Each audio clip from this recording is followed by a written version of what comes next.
하나님의 말씀은 신약성경 요한계시록 1장 19절 말씀 한 말씀을 제가 봉독해 드리겠습니다. 이것은 하나님의 말씀입니다. 그러므로 내가 본 것과 지금 있는 일과 장차 될 일을 기록하라. 아멘. 지난주까지는 요한계시록을 어떻게 읽어야 하는가에 대한 요한계시록에 대한 도법에 대해서 제가 한 2달 좀 넘게 18시간 동안 여러분들에게 말씀을 드렸습니다. 많은 사람들이 요한계시록을 읽어도 이제 내용이 사실 난해하기 때문에 사실은 5장, 6장 이후부터 19장까지의 내용을 읽어보면 사실은 이해하기가 그렇게 쉽지 않죠.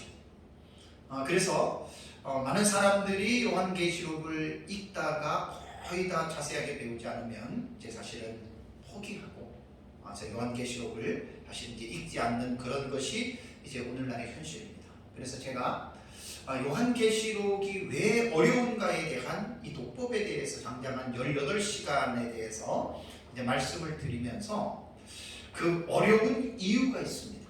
요한계시록이 어려운 이유가 있는데 그 이유를 어느 정도 알게 되면 어려운 요한계시록을 역으로 배울 수 있는 기회가 될 수가 있어요. 그래서 제가 그동안 18시간 동안에 말씀드린 것을 아주 간략하게 또다시 한번 제가 요약해서 말씀을 드리면 크게 3가지로 요한계시록은 이제 공부하기 읽기 전에 이제 먼저 선행학습이 필요합니다. 뭐냐면 첫 번째는 문학적인 장르로 읽어야 된다고 그랬어요. 그러니까 요한계시록이 기록된 내용을 이렇게 보면은 이 요한계시록은 묵시문학적인 형태로 기록이 되어졌기 때문에 묵시문학에 관한 기본적인 소양을 가지고 공부를 해야 이제 요한계시록이 이게 묵시문학이라는 것이 이런 거구나. 그래서 이러한 차원에서 요한계시록이 기록됐구나라고 하는 것을 이제 사람들이 기본적으로 알 수가 있습니다. 두 번째는 모든 성경이 다 그러하듯이 요한계시록은 해석학적인 구조로 읽어야 됩니다.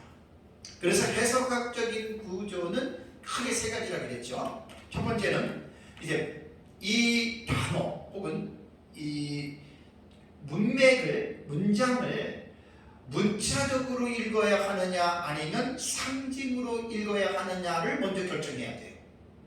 여기서부터 상당히 요한계시록이 왜 어려운지를 이제 금방 이해가 됩니다. 그 다음에 요한계시록에는 사건이 일어나는데 약 61가지의 사건이라고 제가 말씀을 드렸죠. 근데 이 61가지의 사건을 해석하는 해석법이 5가지 방식이 있어요. 이것은 제가 말하는 게 아니라 2000년 교회 역사를 통해서 교회가 어떻게 요한계시록을 읽었는지에 대한 요약이거든요.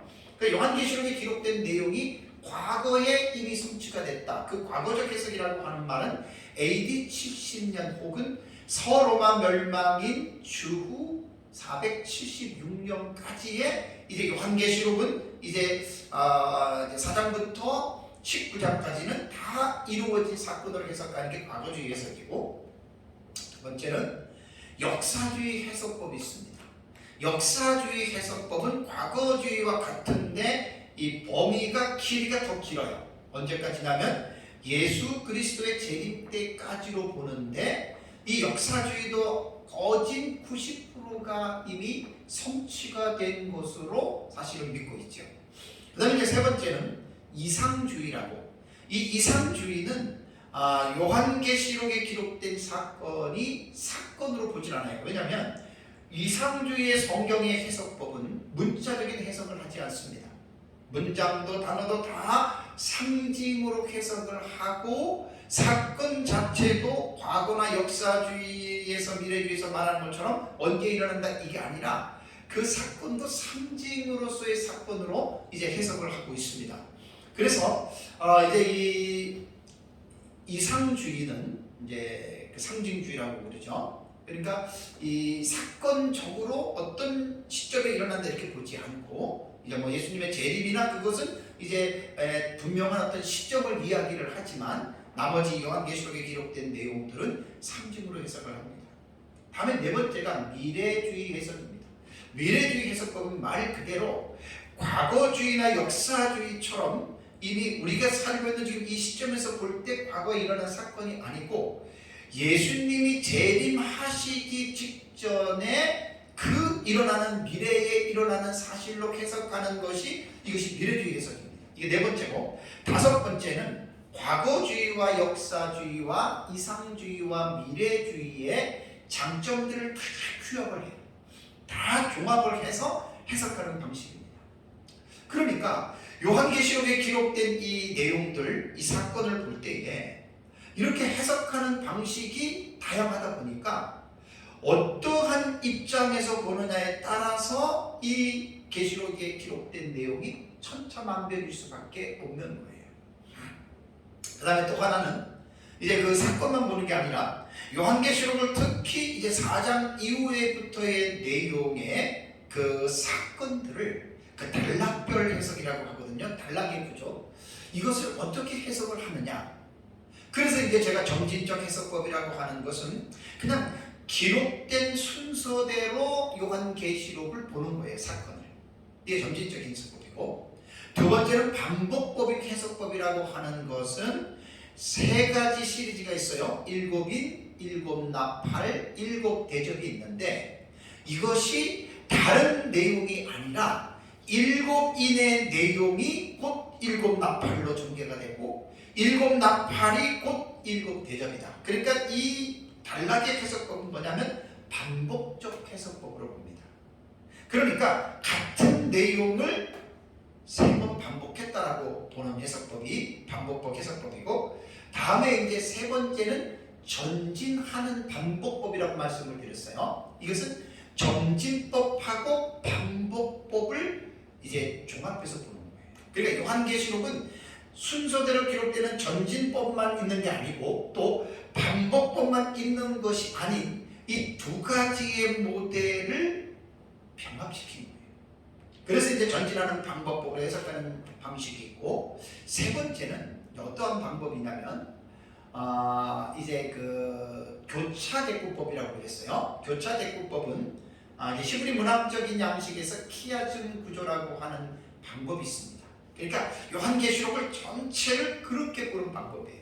다음에 이제 다섯 번째는 본경과 삭경의 상호 교차적으로 본다라고 하는 것에 대해서 제가 이제 말씀을 드렸습니다. 자, 이렇듯 요한계시록은 해석학적인 입장에서 볼 때 이렇게 복잡하고 다양한 거예요.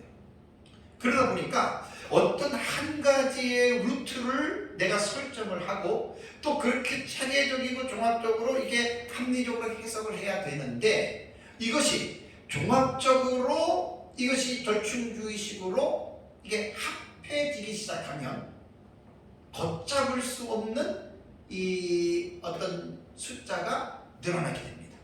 그래서 사실 요한계시록이 어렵다는 거예요. 그러면 이것으로 요한계시록을 다 아는 게 아니라 제가 신학적 읽기에 대해서 한 주간 말씀을 드렸어요. 신학적 읽기라고 하는 말은 이러한 기본적인 어떤 그 묵시문학적인 구조와 해석학적인 구조를 이해한 다음에 신학적으로 이제 이 요한계시록을 읽어내야 되는데, 신학은 제가 주경신학과 조직신학과 그 다음에 역사신학과 실천신학의 네 가지의 카테고리가 있다 그랬어요.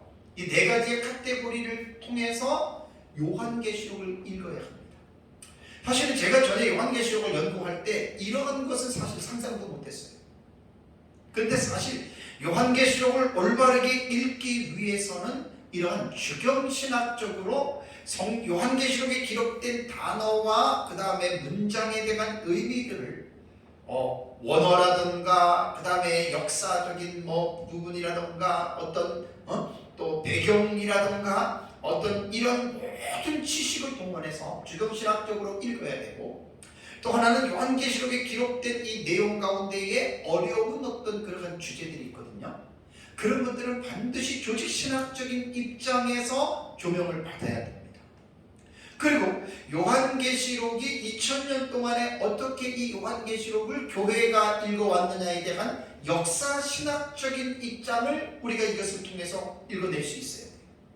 그리고 나서 이제 목회자는 실천 신학적인 입장에서 요한계시록에 기록된 내용 가운데에 우리가 신학적인 입장에서 해답을 줄 수 없는 내용들이 있거든요. 그 내용들을 실천 신학 입장에서 또 여러 가지의 과목들이 필요합니다. 그래서 제가 자연과학이라든가 그 다음에 이제 4차 산업혁명 시대를 맞이해서 인공지능, 뭐 AI라든가 이런 것들, 그 다음에 군사라든가 경제라든가 종교라든가 어떤 이러한 부분들을 사실은 실천신학적으로 읽어내야 비로소 요한계시록에 기록된 내용을 합리적으로 우리가 읽어낼 수 있다고 하는 말입니다. 그리고 제가 이제 마지막 18번째 시간에 이제 지난주 오예배 때 말씀을 드린 것은 목회자가 요한계시록을 어떻게 이해했느냐, 설교자가 요한계시록을 어떻게 읽었느냐에 따라서 성도들에게 요한계시록을 가르치거든요. 그래서 요한계시록을 듣는 성도들 입장에서는 설교자가 요한계시록을 가르치는 대로 성도들은 반응을 할 수밖에 없다라는 거예요. 그래서 사실은 목회자 입장에서 성경을 가르친다고 하는 것은 가장 중요한 일이고, 자칫 잘못 가르치면 가르침을 받는 성도들은 잘못 깨달을 수가 있다라고 하는 말입니다. 그래서 이제 요한계시록을 이제 목회자가 잘 목회론적인 입장에서 성도들에게 잘 가르쳐야 된다라고 하는 것으로 제가 요한계시록 독법을 18시간 동안에 이제 마무리를 했습니다. 자, 이제 이번 주부터는, 오늘부터는 제가 이제 설교할 내용은 이러한 요한계시록의 독법에 대한 지식들을 근거해서 요한계시록에 기록된 구조나 이제 중심이 되는 내용들, 특히 이제 뒤에 보면은 요한계시록 안에서 사건들이 있어요. 중요한 사건들. 뭐 7교회, 그 다음에 두 증인, 첫째인, 둘째인, 셋째인, 넷째인, 그 다음에 뭐 일곱 나팔, 7 대적, 뭐 바다에서 올라오는 짐승, 땅에서 올라오는 짐승, 그 다음에 뭐 불이 섞인 유리바다라던가 뭐 짐승의 뼈 666, 뭐 이런 내용들 있잖아요. 음력, 뭐 적그리스도, 이제 이러한 내용들을 주제별로 이제 제가 설교를 하려고 합니다.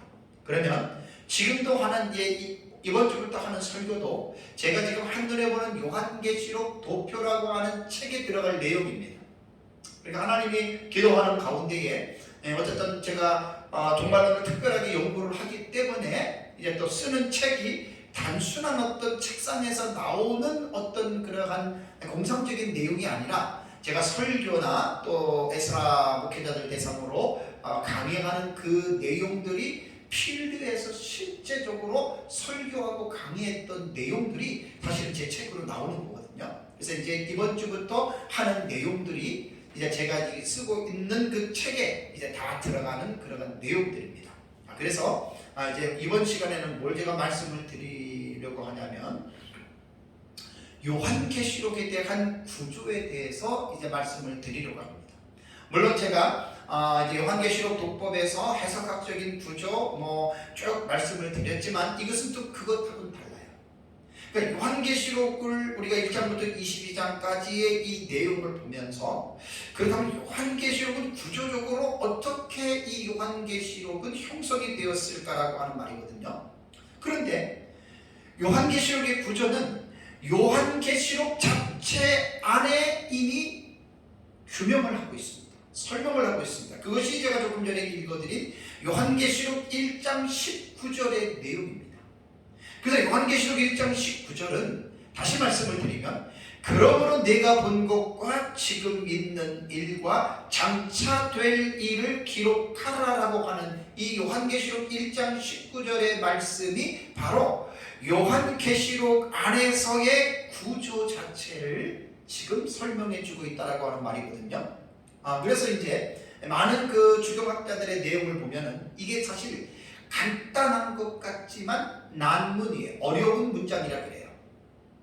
그래서 여러 가지의 어떤 이론들이 있는데 제가 2가지만 여러분들에게 오늘 말씀을 먼저 드리면 삼중적인 관점이 있고 이중적인 관점이 있어요. 그러니까 삼중적인 관점이라고 하는 말은 우리말 성경에 기록된 그대로입니다. 내가 본 것 하나, 그 다음에 지금 있는 일 둘, 그 다음에 장차 될 일 셋.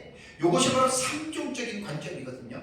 그럼 삼중적인 관점은 어떻게 보냐면 내가 본 것을 1장으로들 학자들이 해석을 합니다. 그러니까 1장에 본 것은 요한이 본 내용들이다. 그 다음에 지금 있는 일은 2장과 3장의 7교회에 나오는 이 내용을 지금 있는 일로 그들은 구분합니다. 다음에 세 번째, 장차 될 일이라고 하는 이 말은 4장부터 22장까지의 그 내용을 장차 될 일로 이들이 봅니다. 이렇게 보는 학자들은 스페테라든가 또 찰스라든가 로마이어, 조지 레드, 월부드, 크라프트, 그 다음에 칠턴, 크로텔, 토머스 이런 학자들 등이 이제 이렇게 3중 구조로 이제 1장 19절을 이제 봅니다. 다음에 이중적인 관점은 왜 이중적이냐면 우리가 지금 19절을 보면 내가 본 것과 지금 있는 일과 장차 될 일을 두 가지 관점에서 말하는 거예요. 그러면 이 이중적인 관점의 중요한 내용은 뭐냐면 내가 본 것을 기록하라는 거예요. 중요한 요점은 내가 본 것을 기록하는데 그 본 것을 거기 지금 있는 일과 장차 될 일로 부연 설명을 하는 거예요. 이렇게 보는 사람들이 뭐 베고스, 그다음에 비슬리머리, 그다음에 로버트 마우스, 그다음에 존슨, 그다음에 윌이라고 하는 이런 학자들이 원문을 근거해서 이렇게 보는데 저는 이렇게 보는 것도 상당히 저는 의미가 있다고 봐요. 그러니까 이제 이런 말입니다. 뭐라고 이야기를 하냐면 내 본 것을 쓰라. 그러므로 내가 본 것을 쓰라 해놓고 즉 뭐냐? 지금 있는 일들과 미래에 있는 일 그렇게 구분하거든요. 그러니까 이것은 뭐냐면 부연을 하는 거예요. 부연. 이것은 세분묘사예요. 그러니까 내가 본 것을 쓰라 부연으로 설명하는 거죠. 그러니까 내가 본 것은 뭐냐면 지금 있는 일들과 미래에 있을 장차 될 일들이다라고 이렇게 말을 합니다. 그 외에도 다른 학자들이 1장 19절에 요한계시록의 구절을 보면 아주 상당히 폭넓게 보는 사람도 있는데 그것은 제가 그것은 생략을 합니다. 그래서 제가 보는 본문은 이중적인 구조와 삼중 구조를 혼합한 형태로 저는 봐요. 자, 이 말이 뭐냐면 시간적으로 볼 때는 내가 본 것 자체가 과거가 될 수도 있고 현재가 될 수도 있는 이러한 생각을 줄 수도 있거든요. 그러니까 제가 이중적인 구조라고 하는 말은 우선 이제 삼중적인 구조부터 먼저 말할게요. 저는 그대로 요한이 본 것과 지금 있는 일과 장차 될 일을 삼중적으로 저는 구분을 하면서도 이중적인 관점에서는 시간적으로는 현재와 미래밖에 없다 이렇게 보는 거예요. 그래서 제 책에는 이 부분에 대해서 분명하게 제가 이제 말씀을 해놨습니다. 그래서 이제 좀 더 자세하게 제가 보는 관점에서 말씀을 드리면 내가 본 것이라고 하는 말은 하에이데스라고 하는 이 뜻이거든요. 이 단어거든요. 이것은 뭐냐면 내가 본 것, 사실 여기 에이데스라고 하는 이 동사를 보면은 직설법 과거거든요. 그러니까 요한이 보았다는 거예요. 요한이 보았다. 그래서 자칫 잘못하면은 이것이 어떤 과거적으로 볼 수가 있는데 저는 그렇게 보지는 않습니다. 그래서 내가 본 것이라고 하는 말은 계시록 1장 2절과 1장 12절에 보면 나와요. 1장 2절에도 보면은 자기가 본 것을 다 증언하였다라고 말을 했고요. 그 다음에 1장 11절을 보면은 내가 보는 것을 두루 말했으라고 말을 했잖아요. 그러니까 이 내가 본 것이라고 하는 말은 계시록 1장 2절과 1장 11절에 말하고 있는 본 것과 달라요. 왜 다른 줄 아세요? 1장 2절과 1장 11절은 계시록 전체의 본 것을 말을 하는 반면에 1장 19절에서 지금 내가 본 것이라고 하는 말은 요한이 계시를 반모섬에서 받을 당시에 저는 1장과 4장과 5장을 포함을 시키는 거예요. 그러니까 이것은 사도 요한 당시의 현재의 본거예요. 그래서 1장의 내용이 어떤 내용이죠? 요한이 1장을 보면 주님의 음성을 들었고 그 다음에 어떻게 해요? 부활하신 예수 그리스도의 영광스러운 모습을 보았죠. 이것이 1장의 내용이에요. 그것을 사도 요한이 본 것이에요. 그리고 또 계시록 4장과 5장을 보면은 이리로 올라오라라고 하는 그 하나님의 초청을 받고 요한의 영혼이 하늘로 올라가죠. 그러니까 이것은 영혼이 하늘로 올라갔다라고도 볼 수도 있고, 안 그러면 반모섬에 있는 사도 요한의 영안을 열어서 천상의 세계를 보여줄 수도 있다. 둘 중에 하나입니다. 어쨌든 이리로 올라오라 했으니까 만약에 요한이 올라갔다면 영혼만 올라가는 것으로 봐야 돼요. 왜냐하면 인간의 육체는 천국과 지옥을 들어갈 수가 없어요. 그래서 그 두 가지 입장에서 우리가 잘 생각을 하면 됩니다. 그래서 이제 4장과 5장을 보면은 4장의 내용은 어떤 내용이죠? 하늘나라의 성전입니다. 그러니까 하나님이 성전의 보좌에 앉아 있고, 그 다음에 그 보좌 주변에 네 생물과 24장로들이 보좌에 앉아 있는 모습들이 있고, 7영이 주변에 있죠. 그죠? 그러니까 이 4장은 천국에 있는 하나님의 성전에 대해서 보여준 거예요. 그리고 이제 5장에 보면은 그 천상의 성전의 그 모습을 보여주는데, 거기에서 보좌에 앉은 이의 오른손에 7인으로 이제 봉하였던 두루마리가 있잖아요. 그죠? 그것을 이제 5장에서 사도 요한이 본 거예요. 그러니까 1장과 4장과 5장을 1장 19절에 내가 본 것이라고 하는 이 보았던 계시를 저는 1장과 4장과 5장의 계시를 사도 요한 당시 현재에 보았던 계시로 말씀을 드리는 거예요. 다음에 이제 두 번째는 지금 있는 일 그랬잖아요. 지금 있는 일. 이 지금 있는 일은 그 하에이신, 이것은 직설법 현재로 되어 있더라고요. 동사가 현재로 되어 있어요. 그러니까 내 본 것은 과거로 되어 있는데, 그래서 과거로 되어 있다고 해서 저는 과거로 보지 않는다고 했어요. 그런데 지금 있는 일은 하에이신이라고 하는 이 단어는 이제 직설법 현재인데, 지금 있는 일은 뭐냐면 저는 요한계시록 2장과 3장에 기록된 7교회에 대한 이 해당되는 계시를 저는 지금 있는 일로 봅니다. 그러면 내 본 것은 1장과 4장과 5장이고 지금 있는 일은 2장과 3장인데, 이것은 3중으로 제가 구분을 하되 시간적인 개념으로 볼 때는 제가 이중 구조로 본다 그랬죠. 그러니까 1장과 5장까지는 사도 요한 당시에 보았던 현재적인 의미에 기록된 계시라고 하는 말입니다. 그래서 제 책에는 1장과 5장까지를 현재라고 하는 시점을, 그것은 뭐냐면 사도 요한 당시에 현재에 보았던 계시다라고 제 책에는 분명하게 명시를 했고, 그 다음에 6장부터는 장차될 일의 계시, 그래서 사도 요한 당시에서 볼 때의 기준은 미래에 일어날 사실이다. 그래서 6장부터는 제가 미래라고 하는 시점으로 제 책에다가 제가 기술을 했습니다.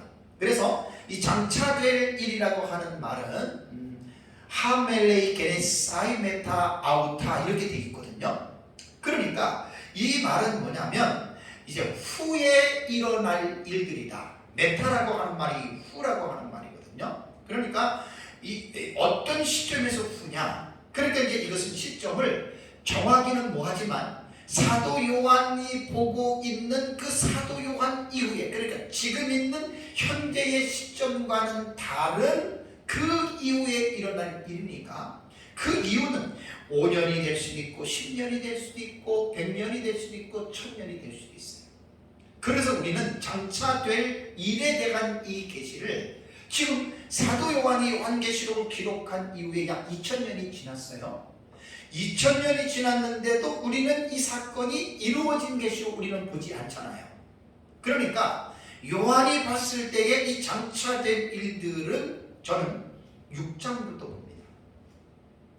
미래적인 해석법을 보는 사람들은 4장으로 보는 사람들도 있는데 6장으로부터 보는 사람들도 있어요. 저는 6장부터 장차될 일들에 대한 계시를 보는 것이 더 합리적이라고 저는 생각을 해요. 왜냐하면 4장과 5장을 보면은 어떤 사건이 아니에요. 무슨 사건이 일어나는 것이 아니라 하나님 나라에 대한 그 부분을 보여준 것이기 때문에 저는 4장과 5장은 미래에 일어날 사건으로 보지 않고 사도 요한 그 당시에 보았던 계시로 저는 이제 해석을 합니다. 그런데 이제 요한계시록을 우리가 공부할 때 이 장차될 일이라고 하는 이 계시는 정말로 중요합니다. 그러니까 요한계시록을 공부하는데 가장 중요한 부분이 바로 이 6장부터 22장까지에 기록된 내용이에요. 그래서 많은 사람들이 6장이 먼저 첫째인, 둘째인, 셋째인 인이 띄어지는 거잖아요. 그러니까 여기서부터 이제 딱 들어가면은 이제 깜깜해요. 도대체 뭐 어떻게 이 첫째인, 둘째인, 셋째인, 넷째인을 해석해야 되는지 깜깜할 수밖에 없어요. 그래서 이제 이것은 요한계시록 독법에서 말씀드린 대로 전체적인 선행 학습을 충분하게 해야 됩니다. 충분하게 공부를 한 다음에 이제 이 공부를 해야 되거든요. 그래서 이 장차될 일은 이제 요한계시록에 대한 이 내용들을 보면 지금까지 이론화로 해석된 것이 없어요. 천의 얼굴이에요, 천의 얼굴. 너무나 다양해요. 너무나 전천년이라고 똑같고 무천년이라고 똑같은 게 아니에요. 세대주의라고 똑같은 게 아니에요. 같은 어떤 그 입장을 가지고 있음에도 불구하고 해석하는 것들을 보면은 너무너무 달라요.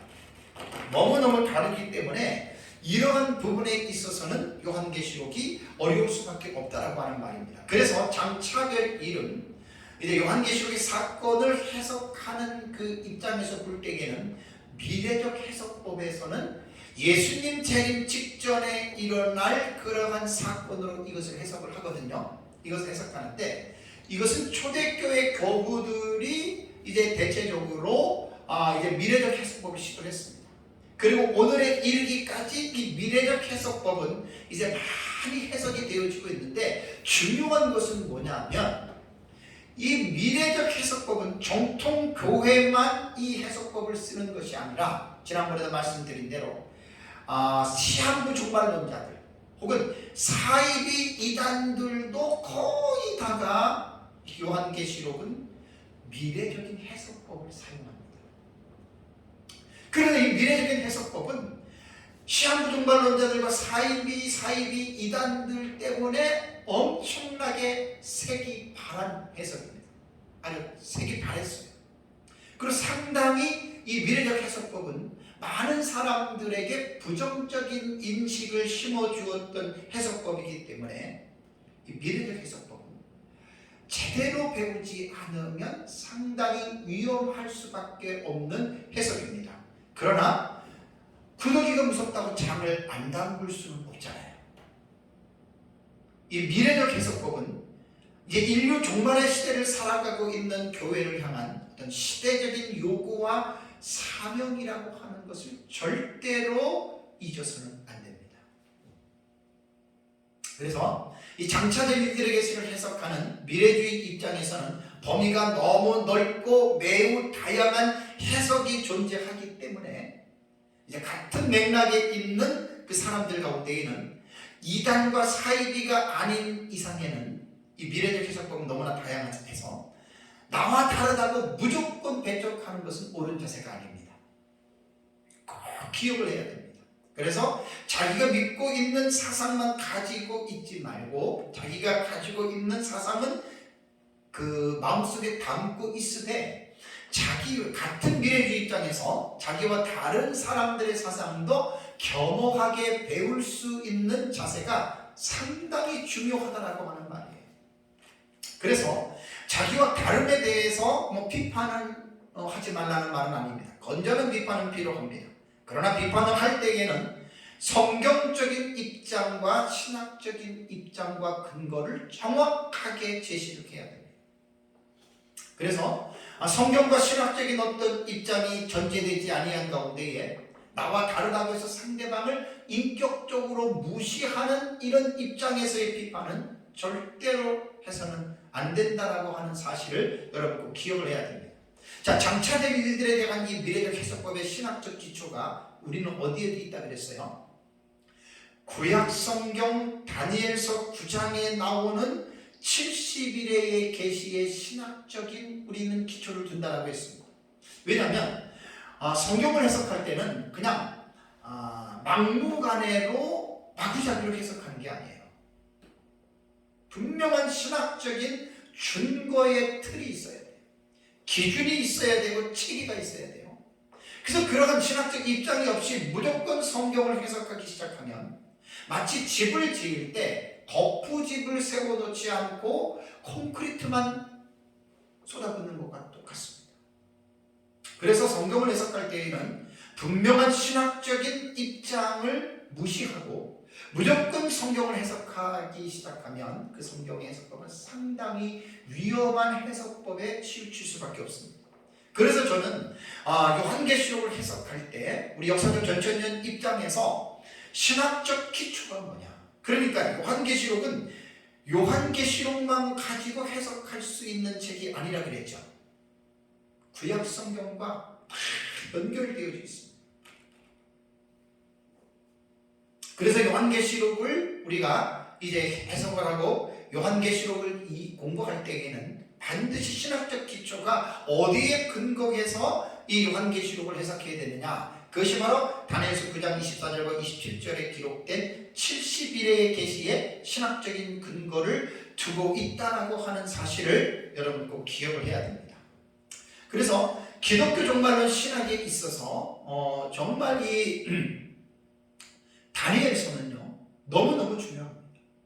제가 묵시문학에서도 여러분들에게 잠깐 말씀을 드렸지만 다니엘서를 기록하게 된 그 목적 중에 하나가 그 당시 다니엘 시대에 바벨론에서 포로로 잡혀가고 다니엘과 세 친구가 어떤 신앙을 지키다가 어떤 그들이 풀문불에 들어가고 사자굴에 들어가고 또 총리가 되고 그 다음에 바벨론 도의 높은 고위공직에 앉았다라고 하는 그것을 가르쳐 주려고 다니엘서를 기록한 게 아니에요. 다니엘서는 어떤 묵시문학적인 어떤 그런 요소를 가지고 기록한 예언서이기 때문에 특히 다니엘서 2장과 7장과 8장과 9장과 11장과 12장의 내용은 다니엘서에 나타난 가장 중요한 어떤 그러한 목적을 담고 있는 내용들입니다. 그래서 다니엘서에 이렇게 2장, 7장, 8장, 9장, 11장, 12장 이 6장에는 정말 다니엘서를 기록하게 한 목적이 그 장 속에 다 담겨져 있어요. 그래서 그 가운데에 다니엘서 9장에 나오는 70일에는 요한계시록과 아예 붙었다고 생각합니다. 그러니까 70일의 계시에서 이제 일곱 이래가 나오고 예수님도 이래가 나오고 한 이래가 나오잖아요. 그 70일에도 제가 이제 제 책의 일부에도 기록 써놨, 100페이지 정도 써놨지만 되게 중요합니다. 그 계시가. 그래서 그 70일의 계시가 그냥 예수님 당시 AD 70년에 디도 장군이 예루살렘을 함락할 때나 자유주의 학자들은 안티오코스 4세 에피파네스 시대에 이미 70일에가 이루어진 것으로 해석을 하고 있지만, 그러나 우리 역사적 전체는 미래주의 입장에서는 70일이 아직 성취된 거 아니에요. 나머지 한 일회가 남아있고, 그렇다면 그 나머지 한 일회는 언제에 일어날 것인가, 그 언제에 일어날 것인가에 대한 이 부분이 사실은 70일에서 정말로 중요한 내용입니다. 그래서 이제 성경을 연구하다 보면 다니엘서 70일의 계시에서 나머지 한 일회가 요한계시록과 거의 완벽하게 조화를 이루고 있습니다. 완전 인몰브가 된 거예요. 완전히 연결이 된 거예요. 그래서 그 70일에서 나머지 한 일회가 이제 그 예수님 재림 직전에 일어날 사건으로 우리는 해석을 하거든요. 그럼 예수님 재림 직전에 일어날 사건이 어디냐? 그것이 바로 요한계시록이고, 요한계시록 안에서 6장부터 19장의 내용을 연구하다 보면 이것이 그냥 무작정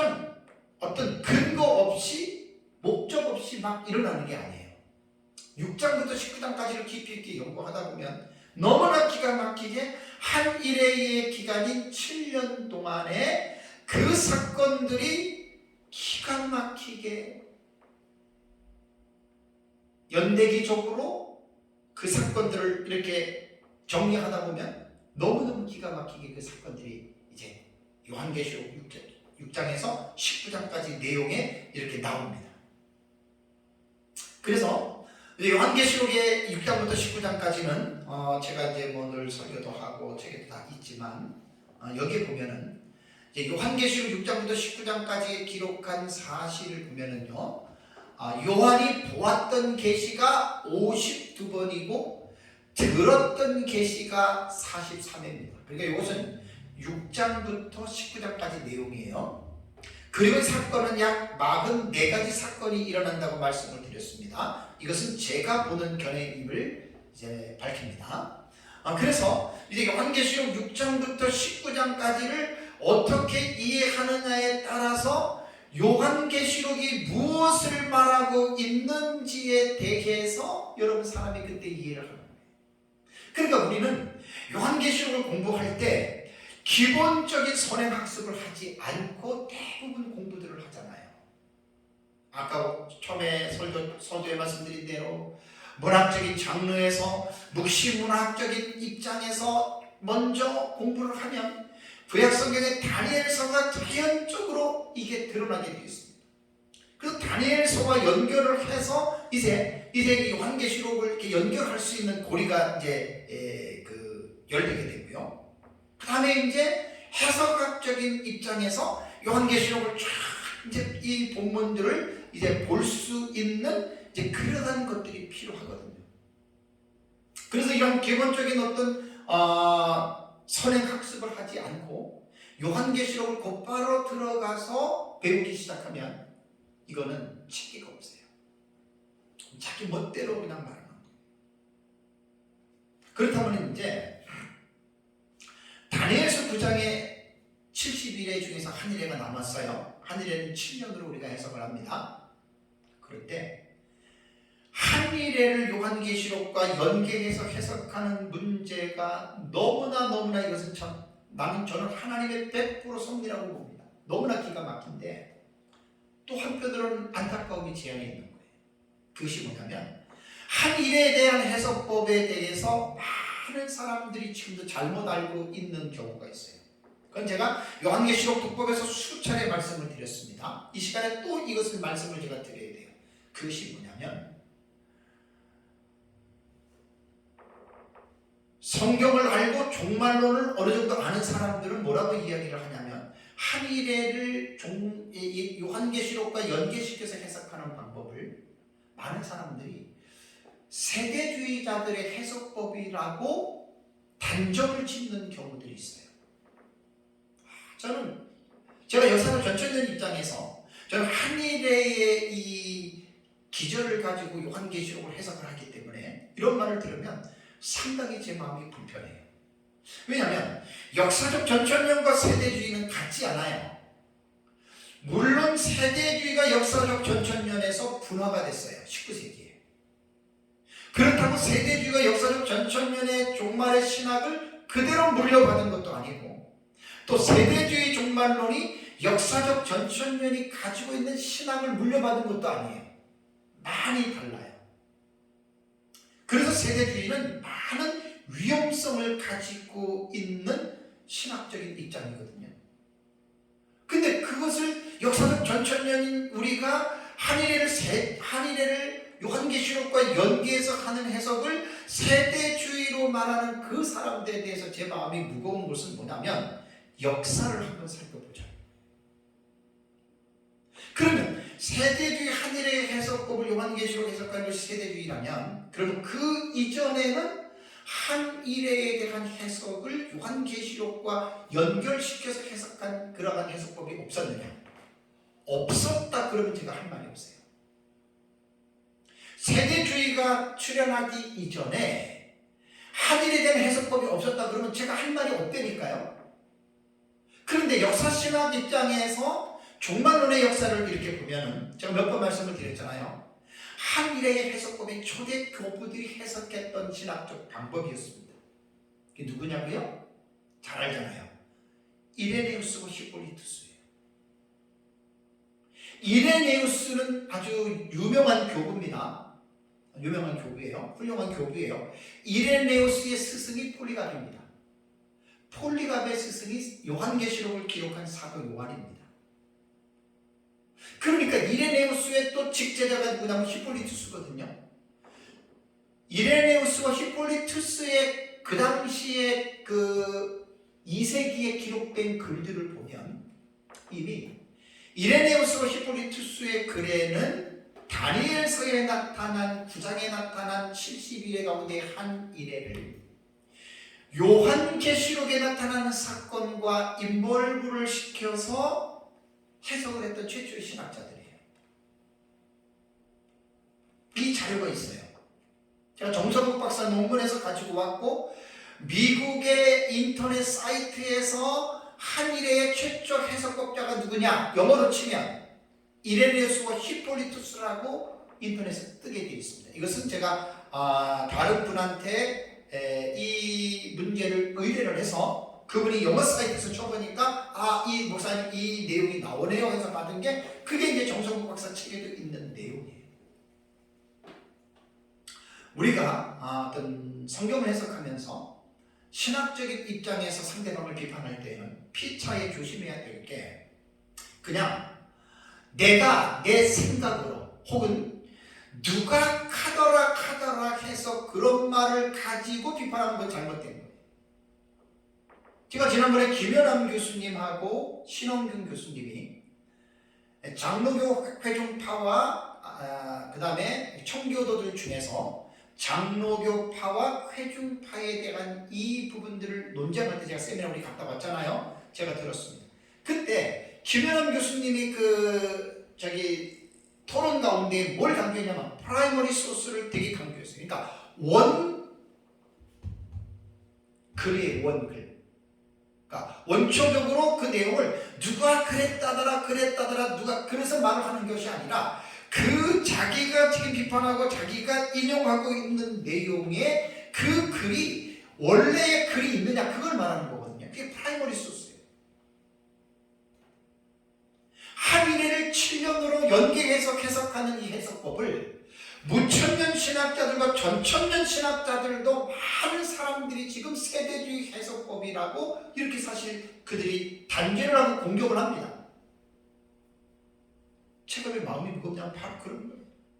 프라이머리 소스가 뭐냔 말이에요. 그래서 제가 찾아낸 이 프라이머리 소스는 이레네우스와 히폴리투스가 이미 2세기 3세기 때에 요한계시록을 해석할 때 70일의 계시에서 한 일회를 요한계시록과 연결했다는 말이에요. 그래서 히폴리투스의 글에 보면은 한 일회를 두 부분으로 나누어 것이요. 나눴잖아요. 그럼 7년을 두 부분으로 나누면 3년 6개월씩 나누는 거예요. 그래서 전반부 3년 6개월, 후반부 3년 6개월이 나오고 이 개월수를 일수로 표현을 하면은 1260일이 되고 달로 표현하면 42달이 되고 연으로 표시하면 3년 6개월이 되는 거예요. 그러니까 이레네우스와 히폴리투스가 이미 2, 3세기 때에 이 한일에 대한 해석법을 전3년, 후3년 반, 그 다음에 이제 후3년 반에 이레네우스는 적그리스도가 하나님의 성전에 앉아서 자기가 하나님이라고 다스릴 것이다. 2세기 때 그렇게 해석을 했다는 이야기예요. 그러면 기본적이고 상식적인 지식을 가지고 있는 사람들이라면 한 일회의 해석법을 세대주의가 원죄라고 말하는 사람 한 사람도 없을 거예요. 제가 그래서 마음이 무겁고 안타깝다.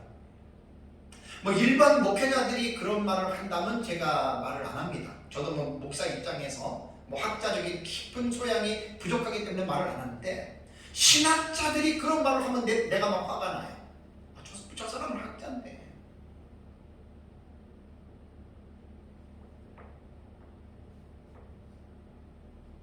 그래서 한일에 대한 이 해석법은 세대주의의 20세기의 전유물이 아니고 세대주의 작품 아니에요.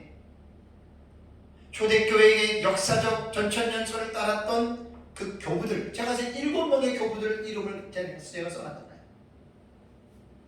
그런 교부들에 의해서 사실 해석이 되었던 해석법인데, 이제 아쉬운 것은 그 이후에 한일에 대한 해석법이 발전이 되지 않았어요.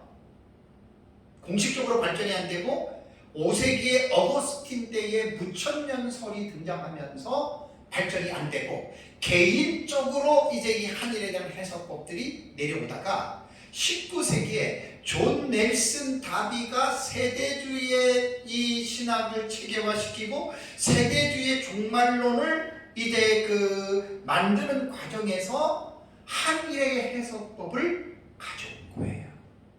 그래서 세대주의 전천년설이라고 하는 말은 전천년설은 전천년설인데 그 앞에 수식하고 있는 것이 세대주의잖아요. 그러니까 역사적 전천년과의 그 차이라고 하는 것을 이미 그 타이틀에서 우리에게 말을 하고 있다라고 하는 사실입니다. 그래서 역사적 정황을 아는 사람이라면 한일의를 7년에 대한 해석법을 요한계시록과 연결해서 해석한다라고 하는 것은 저건 세대주의의 해석법이야 라고 이렇게 말하면 그 사람이 역사에 대해서 무지한 거예요. 역사에 대해서 무지한 거예요. 그러니까 저는 좀 이런 부분에서 제 자신이 좀 밝히고 싶은 거예요. 왜? 프라이머리 소스가 있잖아요. 그 저자의 글이 있잖아요. 한일을 그렇게 해석했던 이레네우스와 히폴리투스의 글이 있기 때문에 저는 역사적 전천년과 그 다음에 무천년의 신학자들 중에서 지금도 그렇게 책을 써내는 사람들이 많거든요. 제발 좀 제고해달라는 거예요. 저는 그렇게 책을 쓰는 신학자들이 당신이 그 기준을 지금 어디서 갖고 오느냐, 프라이머리 소스를 대라는 거예요. 그래서 제 책에는 이레네우스와 히폴리투스가 이미 2, 3세기 때에 한 이래를 요한계시록과 인벌브시켜서 해석했다라고 하는 이것이 바로 프라이머리 소스예요. 이게 또 확실한 근거예요. 그래서 한일의 해석법을 세대주의로 몰아붙이고 또 한일의 해석법을 세대주의 해석법이라고 말하는 분들은 제 책을 좀 봐야 되고 오늘 제 설교하는 내용을 들어보면 분명히 자료를 한번 찾아보시고 상식적으로 생각해도 그렇잖아요. 한일을 7년으로 해석한 이 해석법이 2, 3세기 교부들이 한 건데 세대주의는 19세기에 출현한 거예요. 그럼 교부들이 타임머신을 타고 미래에 가서 존 넬슨 다비한테 배워가지고 2, 3세기에 한일의 해석을 했나요? 그건 아니잖아요. 좀 아쉬운 게 제가 7, 8년 전에 직접 목양교회 가서 이강복 목사님 세미나 때를 제가 들었습니다. 그때 이강복 목사님 분명히 그랬습니다. 자기는 한일의 해석법을 세대주의자들한테 배웠다. 저 그때 너무 실망했어요. 제가 이강복 목사님의 실명을 공개하는 이유는 그분이 실제적으로 그렇게 말을 했기 때문에 역사적 전천년의 사실 우리나라의 대가라면 대가잖아요. 근데 그런 사람 입에서 그런 말이 나왔다는 게 나는 너무 이해가 안 되는 거예요. 내가 그분을 비판하려고 하는 게 아니에요.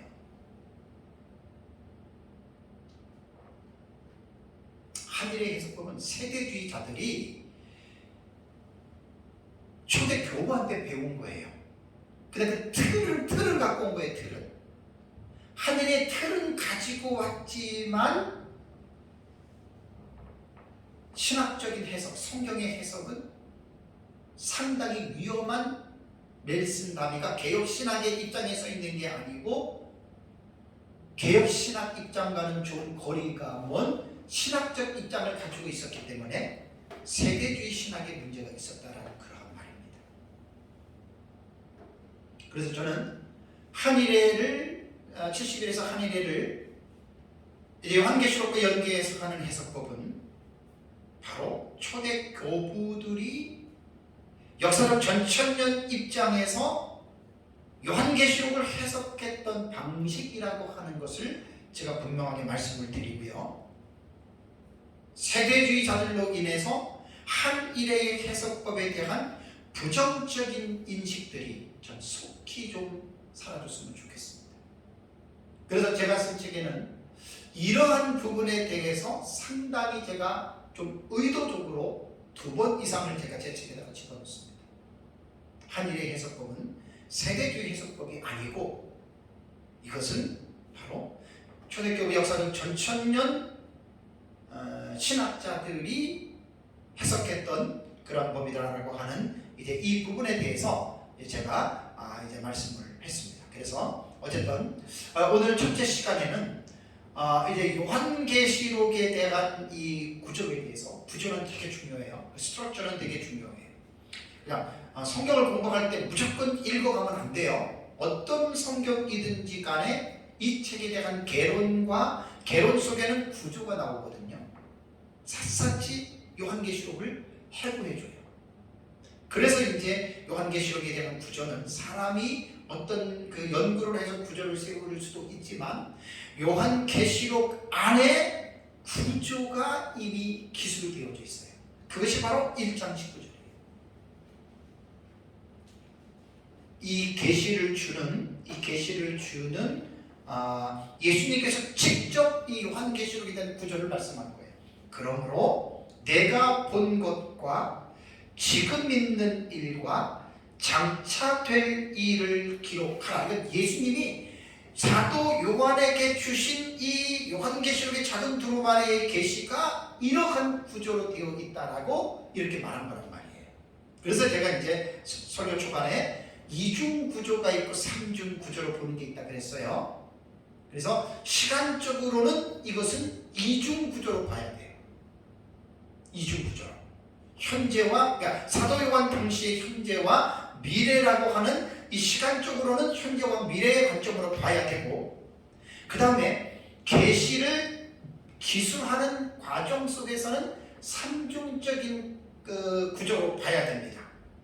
내가 보았던 것, 그 다음에 지금 있는 일, 그 다음에 장차 될 일. 그래서 내가 본 것과 지금 있는 일은 그것은 현재적인 시점에 일어나는 일들이다. 그래서 저는 현재적인 시점에서 일어나는 사도 요한이 당시에 본 것과 그 당시에 있었던 일은 1장, 2장, 3장, 4장, 5장까지를 통틀어서 제가 보는 것이고, 그 다음에 이제 6장 이후부터는 장차 될 일들에 대한 계시라고 제가 이제 요한계시록에 대한 구조를 이제 말씀을 드립니다. 어쨌든 우리가 요한계시록을 공부할 때에는 이러한 기본적인 지식들을 선행 학습하고, 그러고서 이제 요한계시록을 공부를 하면, 요한계시록은 어렵다고 못 읽을 책이 아닙니다.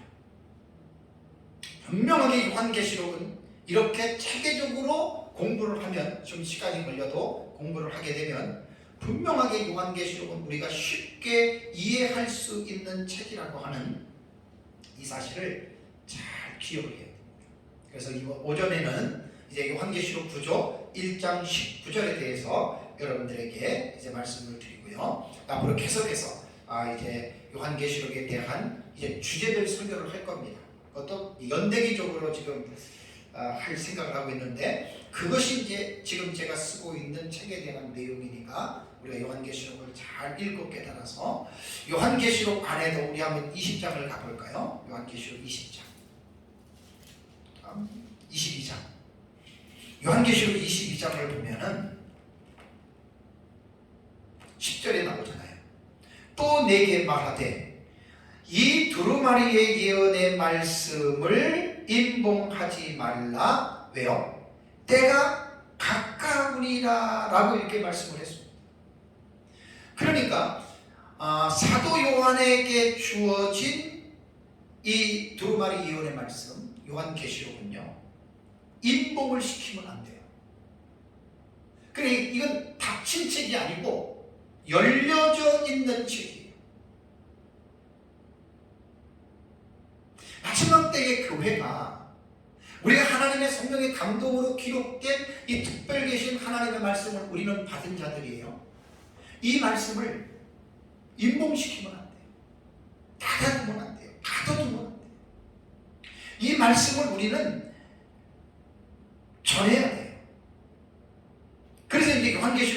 3절의 말씀에 이 예언의 말씀을 읽는 자와 듣는 자와 그 가운데에 기록한 것을 지키는 자는 복이 있나니 때가 가까우니라.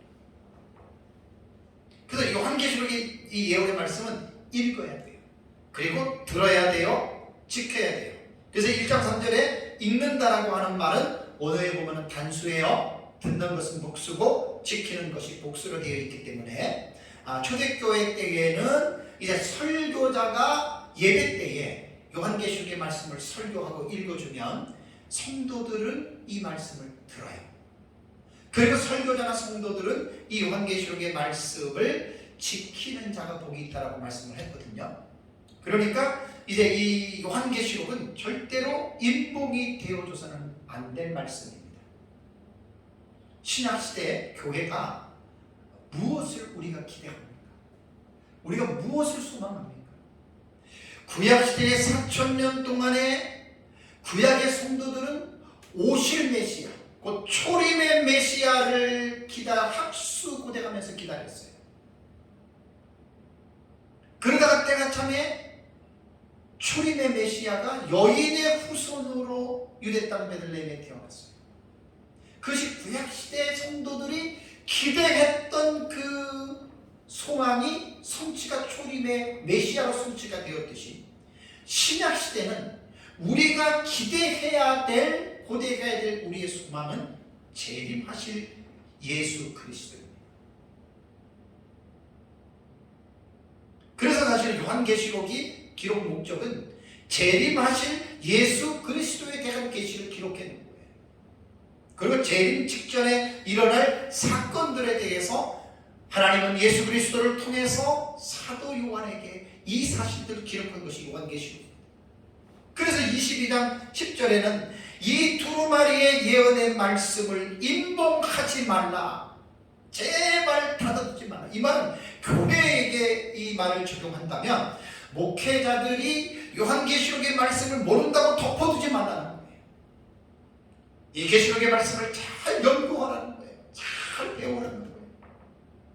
그리고 이 요한계시록의 말씀을 성도들에게 가르쳐야 됩니다.